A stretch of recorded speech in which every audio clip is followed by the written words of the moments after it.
começamos com o mar.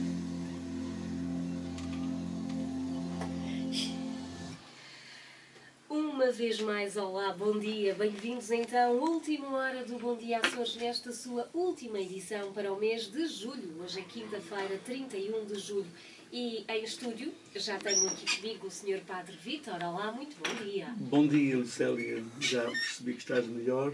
Graças a Deus. E a ti mesmo, e o teu esforço e o É teu verdade. trabalho. Mas já estou melhorzinha. A semana correu bem? Muito bem, cheia de trabalho. Foi uma Ainda semana. bem. O verão, afinal, podia ser tempo mais descanso, um pedacinho de relax das atividades paroquiais, mas tem sido sempre um verão muito cheio, o que é bom. Venha eu, venho o trabalho. Nós queremos acho que ver sim. trabalho. É sempre bom ano. O que é que o Sr. Padre Vítor tem hoje para nós? Eu queria, em primeiro lugar, dar um abraço ao António Valente. Um abraço mesmo, de coração. E hoje estamos a trabalhar o domingo 18º, próximo domingo.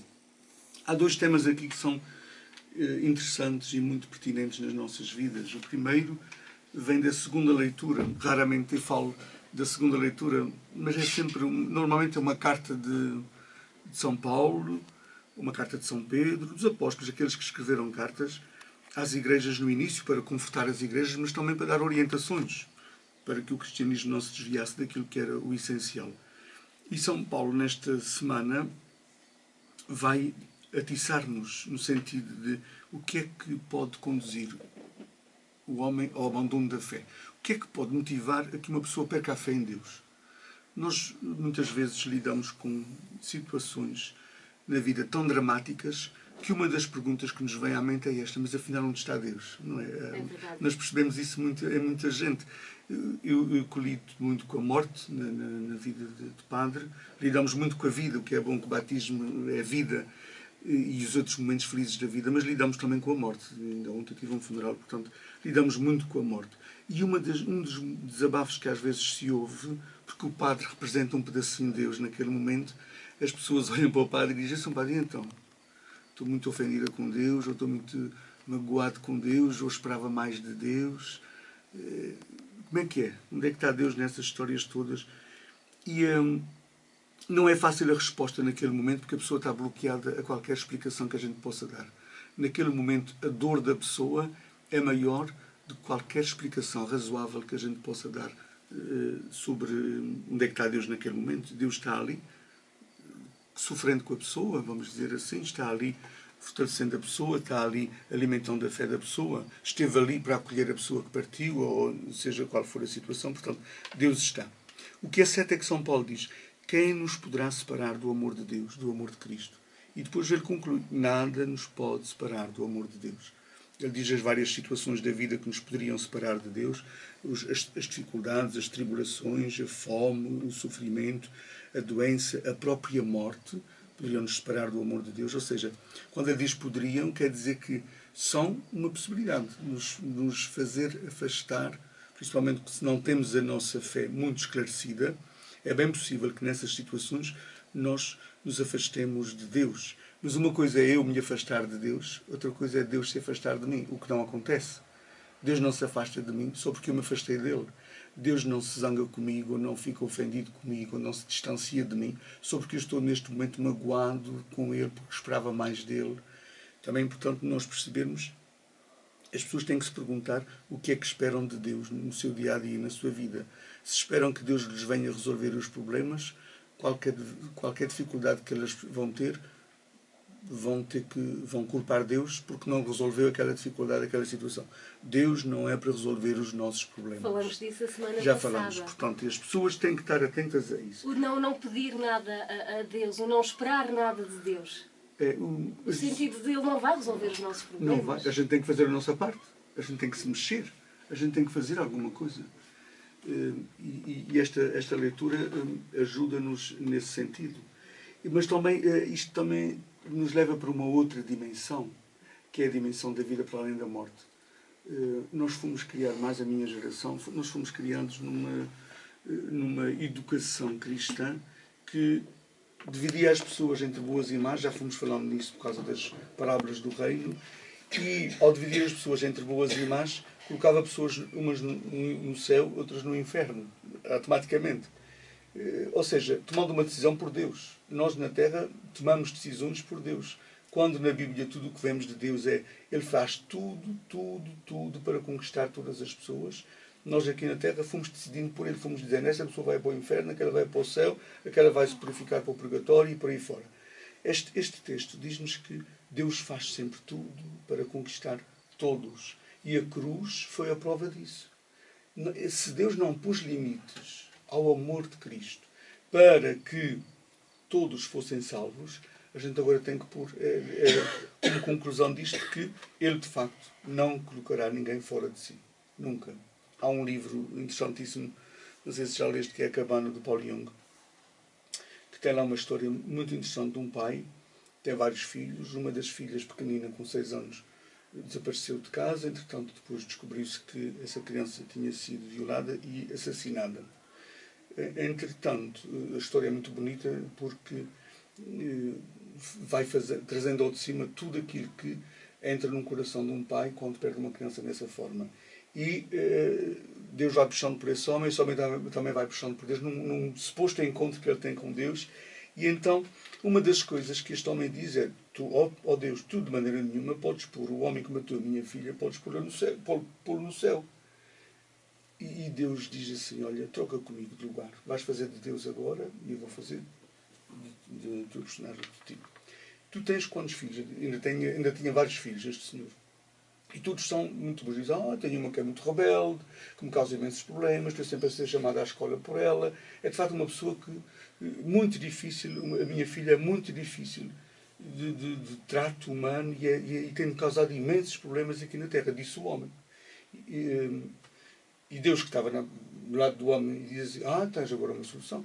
Põe essa filha no inferno, afasta-te dela. Ela está-te apoiando tanto, ela faz tanto mal, é uma pessoa tão difícil, mete-a no inferno. Oh, Senhor, como é que eu vou pôr uma filha minha no inferno? Disse o homem. E Deus diz assim: e como é que eu vou pôr um filho meu no inferno, então? Queres pôr o homem que matou a tua filha no inferno? Ele é meu filho também. Teve uma história de vida terrível, teve ao ponto de chegar ao que chegou, mas é meu filho, eu vou pôr no inferno. Não é? Uma mãe e um pai. Então não, uma mãe e um pai, por mais difícil que seja o filho, não vai dizer assim: olha, este não vai comigo. É esse que precisa mais. Deus depois chegou à conclusão: este precisa mais de mim. Esse precisa mais de mim. Teve uma história de vida, fez escolhas erradas, fez escolhas muito erradas. E precisa mais de mim. Quem tem 5, 6, 7 filhos, é isso que pensa. Aquele que é mais difícil é aquele que mais faz sangrar o coração. Atenção, mais faz sangrar o coração de um pai e de uma mãe. Mas é aquele que mais precisa do pai e da mãe. Portanto, esta primeira história, esta primeira leitura, a segunda leitura deste domingo, faz-nos pensar, tanto da nossa parte como da parte de Deus, e termos esta certeza: mesmo que eu me afaste de Deus, Deus nunca se afasta de mim, porque é isso que Ele sabe fazer, é amar-me e nunca desistir de mim. No Evangelho temos uma das célebres chamadas multiplicações dos pães. Jesus, que era tão entusiasmante naquilo que dizia, na forma como falava, que as pessoas seguiam Jesus e depois esqueciam-se que tinham que comer. E chega uma altura em que os apóstolos chamam Jesus, a gente está a vê-los mesmo a puxar o manto de Jesus e diz: Senhor, esta gente está aqui já há imenso tempo, isto não há comida para ninguém, esta gente tem que comer, como é que a gente vai fazer? Manda essa gente embora.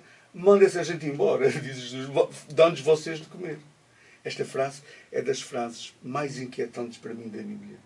Os apóstolos queriam se desembaraçar de um problema e Jesus diz-lhes assim: dá-lhes vós de comer. Cria-lhes outros problemas. Outro mais grave. E eu sou: Senhor, como é que a gente vai resolver? A gente não tem comida para essa gente toda. Era mais de 5.000 pessoas. A gente não tem comida para essa gente toda. O máximo que tem aqui são 5 pães e 2 peixes. Vamos imaginar a resposta. Então vocês trouxeram comida, não querem partilhar. O que é que aconteceu aqui? Estás a ver? É que a maioria das pessoas tinha levado comida, mas algumas tinham-se esquecido. Há sempre assim. E Jesus diz assim: criaturas, vocês têm mais do que precisa para cada um. Punha na mesa que vai dar para todos, não vai faltar para ninguém. A multiplicação dos pães. Nós às vezes olhamos para os milagres na Bíblia, é um tema que um dia ainda vamos conversar sobre eles aqui. Olhamos para os milagres e achamos que Jesus faz coisas que vão contra a natureza, que Ele próprio criou. Ou vão contra as leis humanas, ou seja, um corpo que adoece e as pessoas acham que Deus pode resolver aquele problema assim magicamente, sem intervenção de um médico.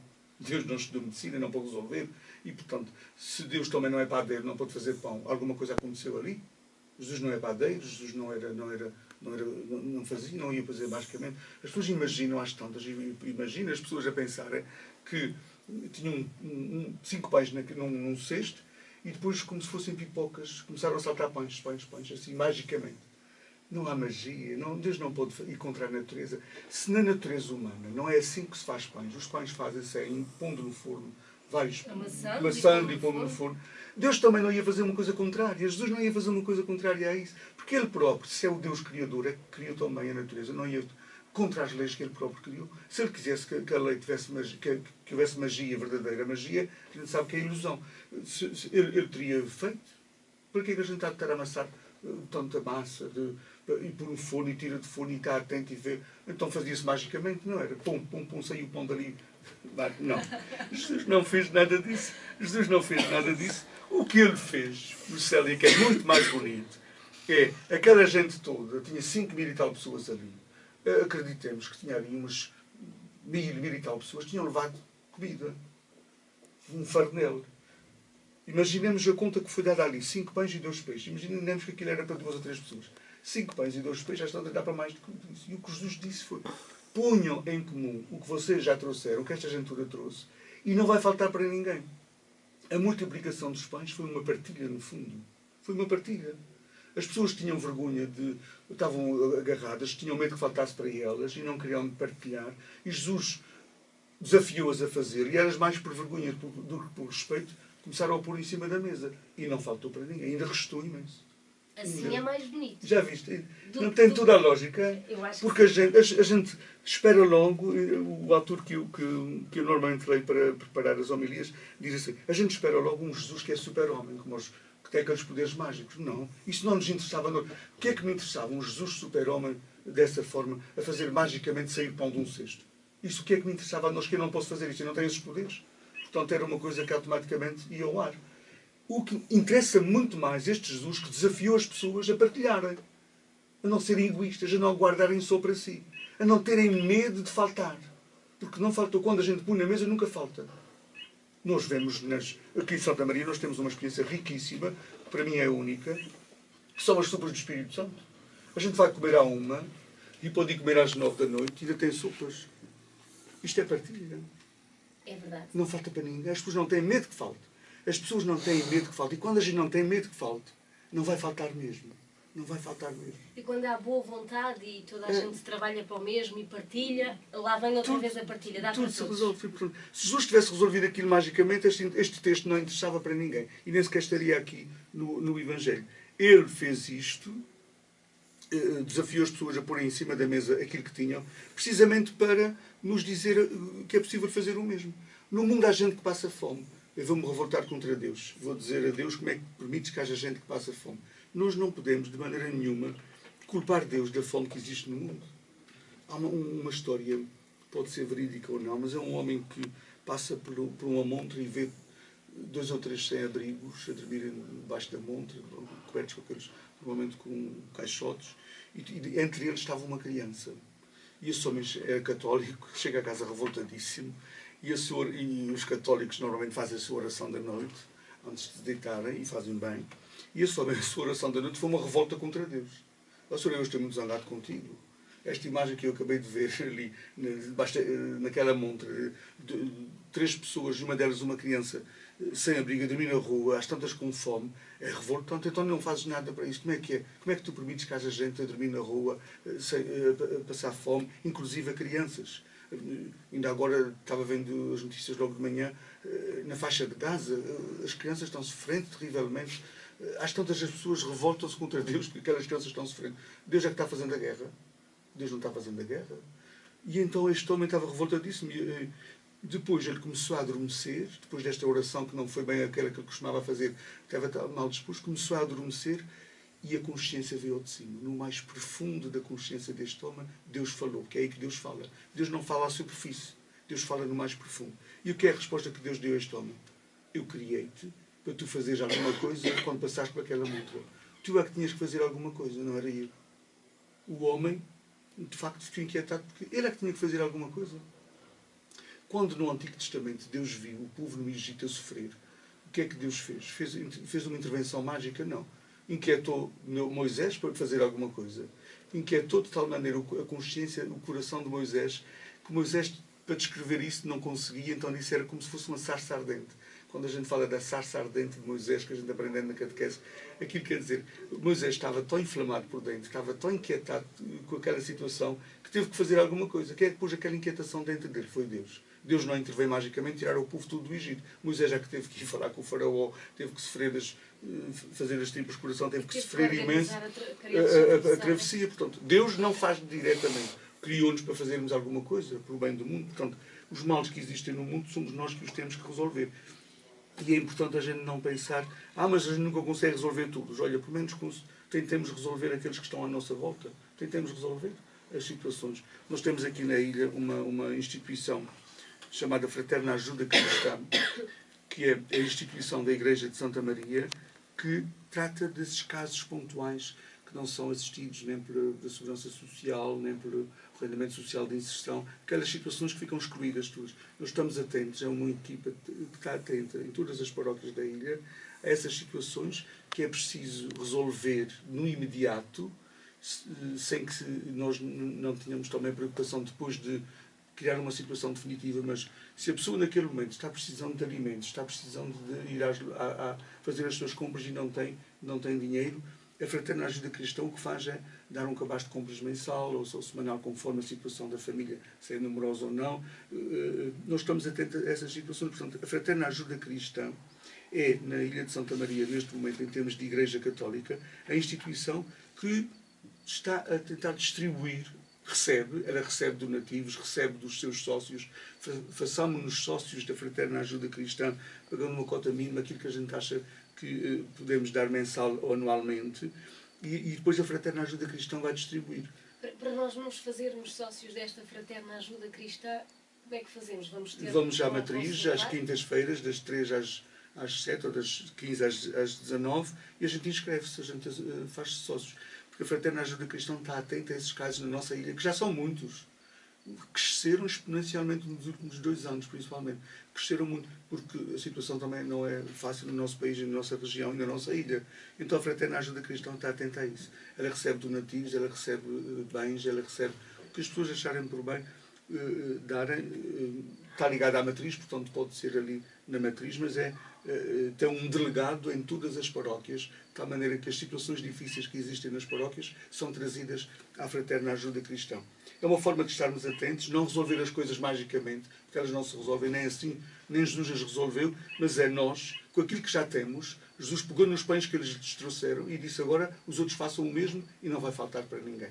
Este é um tema pertinente no mundo de hoje. Ainda outro dia vi uma estatística daquilo que é o que se desperdiça na Europa e o que se desperdiça em Portugal, que é muito. Esse que se deita no Evangelho há um pormenor interessante, é que Jesus mandou recolher os cestos que sobraram. Portanto, não se desperdiçou nada. Aquilo vai servir para mais alguém. Nós, infelizmente, vivemos num mundo que ainda desperdiça muito. E isso que nós desperdiçamos ainda está a fazer a falta a alguém que precisa. Nós nunca sabemos o nosso amanhã, não podemos resolver todos os casos, mas façamos como a Madre Teresa dizia. O presidente da Câmara de Calcutá chateava muito a Madre Teresa, deixem passar a expressão, porque achava inútil o trabalho dela. Só, Madre Teresa, esta cidade tem mais de 1 milhão de pobres, de moribundos, de gente abandonada nas ruas, a senhora não faz nada. A senhora vai, o que é que faz? E ela disse, Sr. Presidente, como é que se chega a 1 milhão? É contando 1, mais 1, mais 1, mais 1. O que eu estou fazendo? Vou fazendo, até chegar lá. Vou criando uma cadeia, porque ela não dava sozinha. Ela depois teve imensa gente, que mesmo não fazendo parte da sua instituição, imensa gente que colaborou com ela em Calcutá, que é onde começou a sua ronda, e depois no mundo inteiro. A gente não tem que eu não faço nada porque há muitos no mundo e eu sou impotente para resolvê-los. Não, mas resolve-os que está à tua porta, à tua casa, ao teu lado, como aquele homem da montra. Naquela montra podia fazer alguma coisa. Foi dormir tranquilo, zangado com Deus, Deus achou aquela gente a dormir na montra. Fizesse alguma coisa, tentasse fazer. O Evangelho também nos inquieta nesse sentido, a gente estar atentos, saber que as coisas não se resolvem magicamente, que Deus não as resolve magicamente, mas que pôs-nos no mundo, cada um de nós, para nós ajudarmos, para nós resolvermos, tentarmos resolver o que está ao nosso alcance. Como aquele samaritano passou, tinha uma situação para resolver, ele recolheu aquele homem que estava caído, pô-lo na sua montada, levou para uma estalagem, deu-lhe assistência, cuidou dele medicamente e depois ainda deixou lá um dinheirito, se fosse preciso, para o homem ainda ficou lá a descansar, porque não podia sair, para pagar o resto da estadia do homem, e se for preciso mais alguns serviços. Portanto, aquele samaritano ajudou quem precisava naquele momento. Não resolveu todos os casos da Samaria, resolveu aquele que estava ali. Nós temos tendência a olhar para os casos todos. Nós, quando vemos desgraças, é para tudo.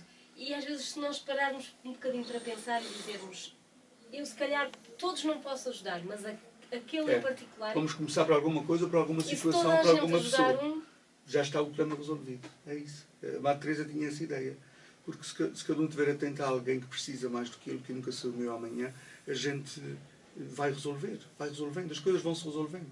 Não é magicamente nem de um momento para o outro, mas vão se resolvendo quando cada um assumir o seu papel nesta obra de partilha e de solidariedade e de atenção ao outro. Atenção, o cristianismo, eu digo tantas vezes, o cristianismo não é para cima. Não custa nada ir para uma igreja, rezar e cantar. O cristianismo é para o lado. É o meu irmão. O que é que eu faço com o meu irmão? O que é que eu faço pelo meu irmão? O cristianismo é para aí, para o lado. Eu acho que puseram-se agora muita gente a pensar. Eu acho que sim.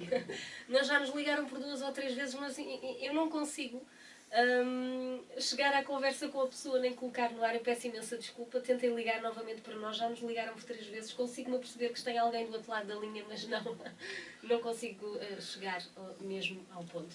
Enfim, Sr. Padre, o que é que tem mais para nós? Esta semana, eu recordo no próximo fim de semana, que isto não para, a vida não para nesta ilha. No próximo fim de semana temos mais uma festa. Santa Bárbara. Santa Bárbara, a festa do coração de Jesus. Faço um grande apelo às pessoas. Santa Bárbara é um cantinho tão bonito desta ilha. Uma freguesia presépio, um mimo autêntico. Vamos todos rumar a Santa Bárbara, aprender a amar à maneira de Jesus, porque é a festa do coração de Jesus. Vamos trazer ao de cima o melhor de nós mesmos, os nossos sentimentos, vamos conviver, vamos jantar lá, vai ter restaurante, tem as barraquinhas, tem o bazar, tem o convívio, tem um programa noturno. Vamos para Santa Bárbara este fim de semana. É sábado e domingo. As pessoas não se podem esquecer. As festas têm 2 finalidades. Primeiro, e em primeiro lugar, sempre o convívio das pessoas, o encontro das pessoas. As comunidades têm que se encontrar. Nós mais nos desencontramos do que nos encontramos. É importante a gente encontrar-se. E as festas faz trazer ali aos adros das igrejas sempre tanta gente. Tenho estado sempre nos arraiais. É sempre uma oportunidade de falarmos. Tenho pena não poder falar com todos, mas uma oportunidade de falarmos uns com os outros, de estarmos, de convivermos, de rirmos, também de consumirmos aquilo que a festa nos proporciona. E o segundo finalidade de uma festa de verão, as comissões têm que estar atentas a isso. As comissões de festas é que as festas são feitas em nome da Igreja, estão ligadas à Igreja Católica, portanto estão ligadas à paróquia. É para angariar fundos para a manutenção das paróquias, a manutenção das igrejas. As pessoas têm que ter consciência, para as suas próprias casas, o que é que custa manter o edifício daqueles que são as nossas igrejas. Há sempre coisas que está sempre precisando. Há portas para pintar, há janelas para consertar, porque as igrejas não podem levar alumínio, tem que ser de madeira, temos que estar sempre atentos. Há pingos de água, há eletricidade que falha, há sempre tanta coisa nas igrejas. As pessoas têm que perceber isso, as comissões de festas têm que estar atentas a isso. Nós temos que gastar o mínimo e fazer o máximo, porque aquele dinheiro é um dinheiro extra necessário para aquilo que se chama as obras das igrejas. As festas começaram com essa finalidade. E se queremos manter as festas ligadas à Igreja, tem que manter também essa finalidade, que é arranjar fundos para, ao longo do ano, a Igreja e a paróquia ir mantendo os seus edifícios, que não é só a Igreja, temos as casas paroquiais, os centros paroquiais, e que precisam manter-se, e que precisam... As pessoas sabem pelas suas próprias casas o que é que custa manter uma casa. Portanto, nós temos este fim de semana esta oportunidade, mais uma festa, a festa de Santa Bárbara, o coração de Jesus. Vamos todos rumar a Santa Bárbara, a freguesia presépio, mimo da nossa ilha. Faço também um apelo já agora. Nas festas de agosto, do 15 de agosto, o restaurante foi atribuído à paróquia de Vila do Porto. A gente chama a igreja, ou seja, a igreja de Santa Maria. Qual é a finalidade agora dos nossos restaurantes? O ano passado fizemos o de São João, este ano vamos fazer o do 15 de agosto. A finalidade destes restaurantes é angariar fundos para reconstruir o nosso centro pastoral. O centro pastoral de Vila do Porto não é o centro pastoral da Matriz, é o centro pastoral da ilha de Santa Maria. Portanto, vai servir toda a ilha. É onde se vão fazer depois os cursos de cristandade, é onde se vão fazer depois os salões, é onde se vão fazer os encontros de jovens, os encontros de casais, os CPMs, é onde se vão fazer as catequeses, é onde se vão fazer, pronto, é o centro pastoral da ilha. Faço um apelo a todas as paróquias, os colaboradores das paróquias, vamos estar atentos a este restaurante.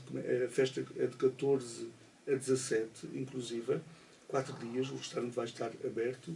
E uma das formas que nós temos já de colaborar é com géneros, tudo o que é necessário para um restaurante. Tudo o que a gente tiver oferecido para as pessoas não precisa comprar depois. E já é lucro que se vai fazer. Portanto, na casa da Natalinha Batista, mais conhecida como Natalinha da Sata, ela está aberta já a que as pessoas vão levar lá géneros. Seja o que for, seja a batata, seja a cebola, seja o azeite, seja o óleo, seja galinha, seja peixe, seja o que for. Tudo o que é necessário. Se não tiverem nada disso em suas casas, podem também contribuir com dinheiro, que a gente depois compra as coisas que faltam. E assim o restaurante da ilha, o restaurante da Igreja da Ilha, será feito com o mínimo de custos para dar o máximo de lucro para o nosso centro pastoral, para reconstruí-lo. Vão ser 300 e tal mil euros. Nós vamos ter apoios, já temos um dinheirito que foi-se fazendo ao longo dos anos, estamos na candidatura ao ProRural, mas há sempre uma grande parte que é feita por nós, porque o ProRural apoia o máximo 200 mil. Portanto, nós temos uma grande parte deste restaurante que vai ser feita por nós. E depois teremos esse orgulho e essa alegria. Eu contribuí também ao Centro Pastoral da nossa ilha. O Centro Pastoral da Ilha de Santa Maria. Mas é bom ter frisado bem esta história. O que disse que é para Santa Maria, não só para Santa a Matriz. Maria. Porque as pessoas têm a tendência... Aquele restaurante está a ser feito em Vila do Porto, é para ajudar a Igreja Matriz. Não é isso que acontece. É para o Centro Pastoral da Ilha. Já foi para a Igreja Matriz. Quando ele esteve em obras, o restaurante era para a Igreja Matriz. Como todas as igrejas também fazem. Agora é para a ilha. É do nosso interesse que aquele centro vá ao ar. Que aquele centro seja construído. Que aquele centro... Eu não saio da ilha enquanto ele não estiver pronto. Isso é um compromisso que eu tenho dentro de mim. E, portanto, a gente tem que fazê-lo. Olha que não sou eu que estou a ouvir. O de São Pedro já vai ser inaugurado agora em outubro. O de Santa Bárbara começa a obra agora em fim de agosto. E os dois vão ficar prontos este ano. E, em princípio, próximo ano. Este da Matriz tem que ficar pronto também nos próximos tempos. Além de...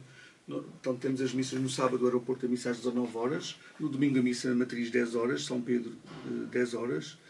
11h15 a missa de festa em Santa Bárbara, 11h30 em Almagreira, 12h30 a missa em Santo Espírito. Às 18 horas temos a procissão em Santa Bárbara, a procissão do Coração de Jesus. E faço um apelo também às procissões, já acho muito bonito e cada vez mais deve acontecer assim.